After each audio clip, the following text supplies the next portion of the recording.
Hey historians, here's your video for today, Tuesday, your virtual video. Behind me you can see a historical marker. It says Norfolk County Almshouse. I'm actually standing just across from, turn this way, there's the Chesapeake Public Library, and let's see, if we go this way, you can kind of see the City Hall. Actually, what you see is cars, but back there is the City Hall. This is the Civic Center of the City of Chesapeake, and this marker is located right here. The marker reads, I'm going to read it to you, read what it says. I'm going to let you see it because you probably can't see it. I'll get up a little closer. Maybe you can see it? Nah, I'm just going to read it to you. The marker reads, during the colonial period, the established church cared for the poor in Great Britain. Beginning in the late 18th century, local governments began to appoint overseers of the poor instead to support indigents with donated funds or house them in facilities built for the purpose. On 18 December 1854, George A. Wilson donated 175 acres here to the Norfolk County Overseers for an almshouse. The county cared for its indigent citizens here from 1855 to 1929.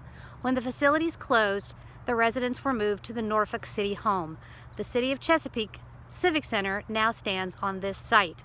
So what is an almshouse? First of all, well, let's step back a little bit and think about in English based cultures that came or were in England or came from England, the solution was for poor people, people who couldn't take care of themselves, for orphans, was an institution called an almshouse. And the almshouse was a place, if you couldn't care for yourself or you had no family to care for you, whether you were elderly or sick, orphaned or abandoned or poor or mentally ill, you could have a place to live, collectively fed and sheltered, and they were intended to be humanitarian, to care for people. But in another sense, they took the people who were unwanted or were seen as not normal and segregated them from everybody else, put them out of sight, out of mind. And so there's really a long history of how we treat the unwanted in our society, and one of those was an almshouse, like this Norfolk County Almshouse. And you're probably like, wait, you said you were in the city of Chesapeake, which I am in the city of Chesapeake, but back in the day, Chesapeake was part of the county of Norfolk. And we could talk in another video when at one point, the borough of Norfolk called South Norfolk and this part of Norfolk County joined together and broke away from the city of Norfolk to become the city of Chesapeake. So that's why it says the Norfolk Almshouse. And so the story of almshouses actually goes all the way back to medieval Europe, where churches, well, the Catholic Church basically was the sole source of medicine and charity. And churches tried to provide food and shelter to those who needed it, and they called it giving alms or giving charity. In a movie you might have seen like poor people on the street saying alms, alms, alms for the poor, and that's what that is. That's the root of the term almshouse. It's a way we can care for people who don't have what they need. And so in the 19th century, in the 1800s, the concept of the almshouse began to change here in America, because America was very agricultural. And back in England, most of the almshouses were in the city. But here in America, the almshouse were often part of farms. And the tenants of the almshouse would work the farms so they could have a place to live, and also they would even be allowed to take some of what was produced and sell it in the marketplaces.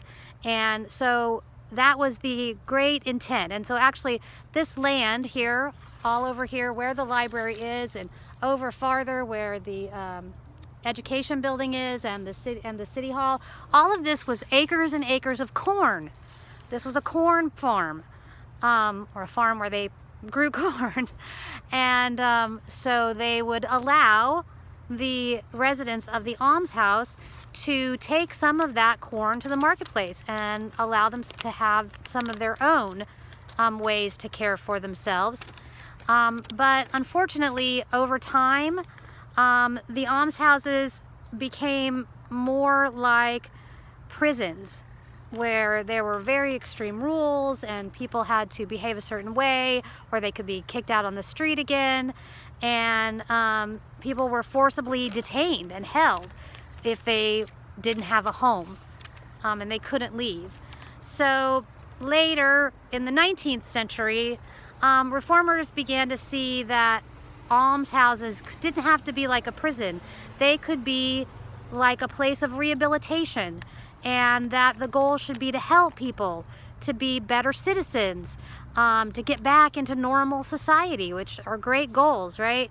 But the thing is, you have to remember that in those times, conditions like laziness and alcoholism or poverty were kind of linked in people's minds with mental illness or even criminality. And the belief that a person could basically be reformed and you could reform their moral character. But unfortunately, the idea that we can reform people and help them and change the way we think about these things began to mean that these almshouses were undermined by these very ideas. And the idea became that because you're impoverished, it's not necessarily because you're a criminal or because you were insane, and certainly you can't help it if you're an orphan. And so the idea became, instead of holding them against their will and telling them how to live and forcing them to live in a particular way, maybe we can come up with ways where they can be helped to be able to live on their own.